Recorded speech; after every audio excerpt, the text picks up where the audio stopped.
Opa galera, beleza? Eu sou Anderson Lima, sejam bem-vindos a mais um vídeo aqui do meu canal. E hoje finalmente está aqui a nossa controladora do poço.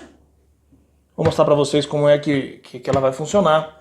Fiz algumas mudanças e isso implica em talvez mais um vídeo mostrando aí a parte eletrônica que eu embarquei nela aqui, mas é um circuitinho bem simples, né? Então eu vou mostrar para vocês ela funcionando. Como ficou aqui, né? E depois eu vou instalar ela lá no painel, no lugar dela, e mostrar ela funcionando de maneira definitiva. Beleza? Vamos lá.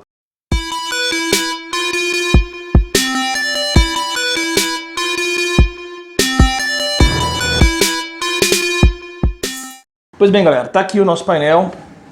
Demorou um pouquinho aí para o vídeo ficar pronto por conta das mudanças que eu acabei fazendo aqui no painelzinho, mas são mudanças pequenas e eu vou explicar para vocês por que eu fiz essas mudanças.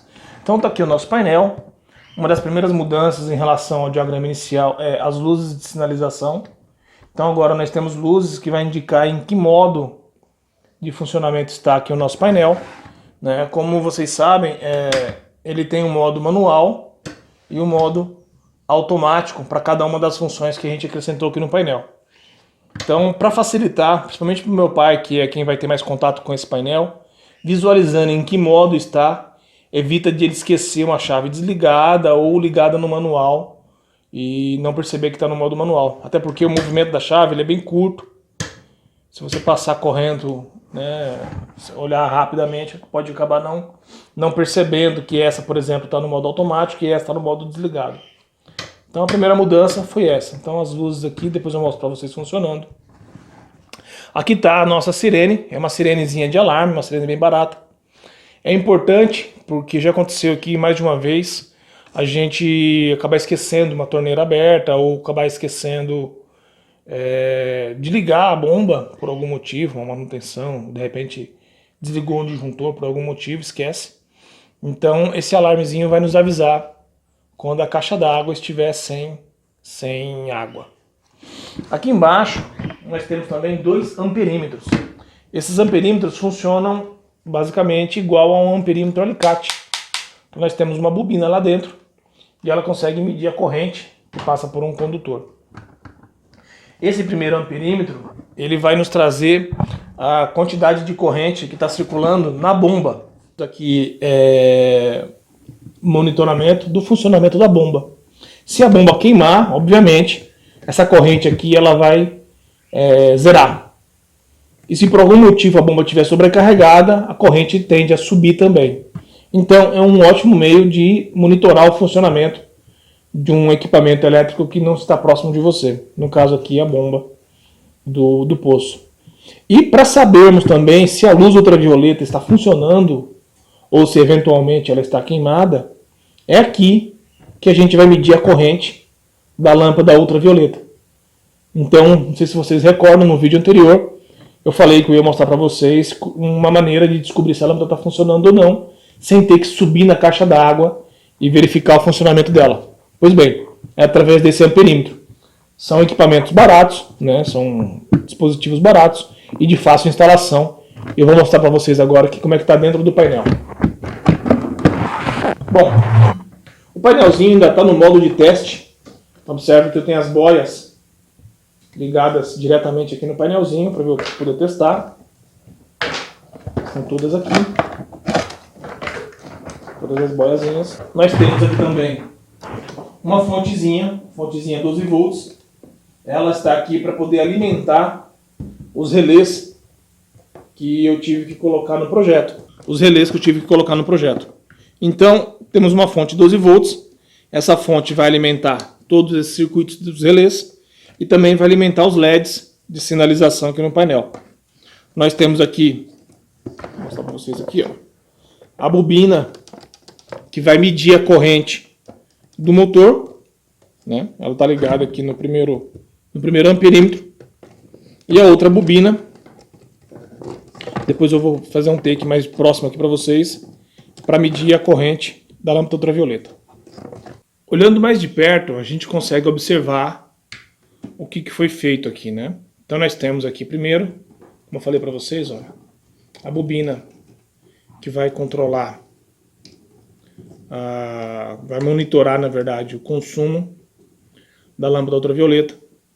Aqui tem um macetezinho que eu consigo melhorar a precisão ou a percepção de corrente. Então o que eu fiz? O fio que vai para a lâmpada ultravioleta, um deles, né, que a gente tem que medir corrente apenas em um fio, eu passei ele mais de uma vez dentro da bobina do nosso amperímetro. Isso aumenta a sensibilidade do nosso amperímetro. A gente tem que lembrar também que se a corrente lá no circuito for de 1 ampere, aqui vai aparecer como sendo de 2 amperes, que passa a bobina, né, temos 2 voltas, né, aqui entra uma, e a segunda volta da bobina. Aqui temos 2 voltas de fio dentro da bobina. Então isso aumenta a corrente em 2 vezes.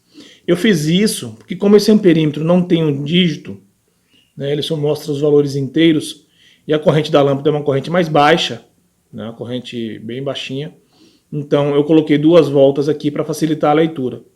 Se for o caso, talvez eu aumente para mais uma volta ou 2 até, para que eu consiga ver. Se a corrente for de 500 mA, por exemplo, com 2 voltas eu vou ver no display 1 ampere, e aí eu sei que a lâmpada está funcionando.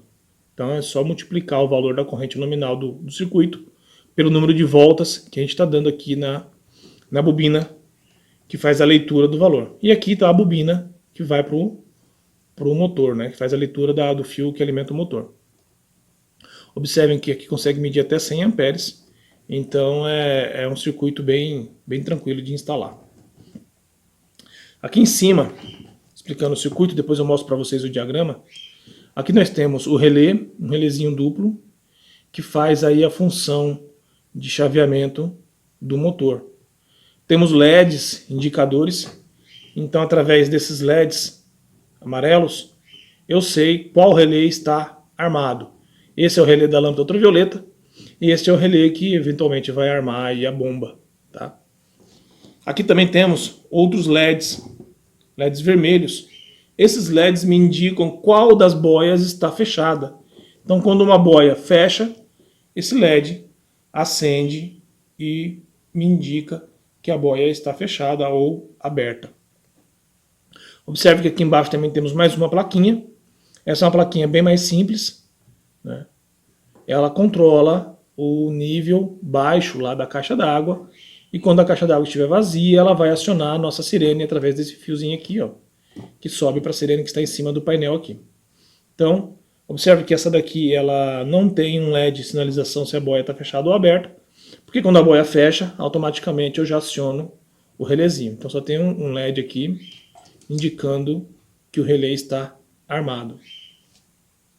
Bom, por que eu fiz esses 2 circuitos e não fiz do jeito que nós estávamos planejando lá no começo? Bom, primeiro que a corrente que passa por um contator desse porte, ou até um contator menor, e talvez lá eu use um contator menor, que eu tenho outro contator aqui, a corrente ainda assim é muito grande para circular pela chavinha, pela microchave que tem aqui dentro. Então, provavelmente, com muito pouco tempo, eu teria essa chavezinha que tem dentro da boia danificada por conta disso. Então, o que eu fiz, o circuito é basicamente o mesmo. O que muda, que em vez da chavinha, aqui, nossa, acionar diretamente o relé, ela aciona um transistor, né, que funciona aqui, nesse caso, como chave. Este transistor aumenta a capacidade de corrente do circuito para acionar o relé. O relé vai acionar o contator e o contator vai alimentar com a corrente que precisa para a nossa bomba. Já para a luz ultravioleta, né, eu não poderia acioná-la diretamente também pela microchave, porque a corrente que vai passar aqui também é uma corrente grande para a microchave. É uma corrente pequena para a lâmpada, mas é grande para a microchave. Então, do mesmo jeito, eu aciono a microchave vai acionar um relé que aí acende a lâmpada. Eu acrescentei aqui o circuito temporizador. Então, um circuito temporizador bem simples. A chave, quando ela fecha, ela carrega esse capacitor e esse capacitor continua alimentando o transistor equivalente ao que vai acionar o relé. até por um tempo, né? Depois que a chave está desarmada. Então, armou a chave, o relé, o capacitor é carregado. Quando a chave abre, a carga que ficou dentro do capacitor passa pelo transistor, né? Como o transistor exige pouca corrente para ser acionado, essa carga do capacitor vai durar por um tempo e depois ele para de alimentar o transistor, chaveando para desligar aí o relé. E aí a pergunta é, quanto tempo? Foi testando, eu fui colocando capacitores cada vez maiores até chegar a um tempo que eu achava interessante. E no caso aqui é de 1h30 aproximadamente. Então depois de 1h30 o capacitor perde a sua carga e aí o relé desarma. Outra coisa que tivemos que acrescentar aqui por conta dos LEDs foi alguns diodos para evitar que tivesse retorno, né, do sinal de acionamento para as luzes. Então nós temos luzes aqui no painelzinho. As luzes são todas luzes LED, que já vem de fábrica com resistor interno, então já está tudo pronto, é só usar. Se você liga ela nos 12 volts, ela acende. E aí, para evitar de acionamentos indevidos, e na hora que você ligar um comando, tiver retorno e acionar a luzinha de um outro comando, nós adicionamos aqui alguns diodos e eu vou explicar isso para vocês também num outro vídeo, onde eu vou detalhar o funcionamento do painel no diagrama. Né? Aqui temos o contator. Esse é um contator bem grande, mas podia ser um contator menor. Esses fios aqui a gente vai organizar eles melhor mais um pouquinho, né? Os fios dos sensores. Inclusive um deles acabou escapando. E aqui embaixo temos o nosso sindal, onde temos acesso, né, a chegada e a saída dos dispositivos. Tá? Aqui embaixo nós temos a entrada AC, onde vai chegar. E depois, em cada uma das plaquinhas, as respectivas saídas. Eu não tinha anilha de sinalização, então marquei os fios com caneta, né? Caneta de marca CD. E tá aqui, nosso painelzinho está montado. E agora eu vou mostrar para vocês, colocando ele para funcionar. Né? Como eu disse, no próximo vídeo a gente mostra aí o diagrama de todo esse circuito.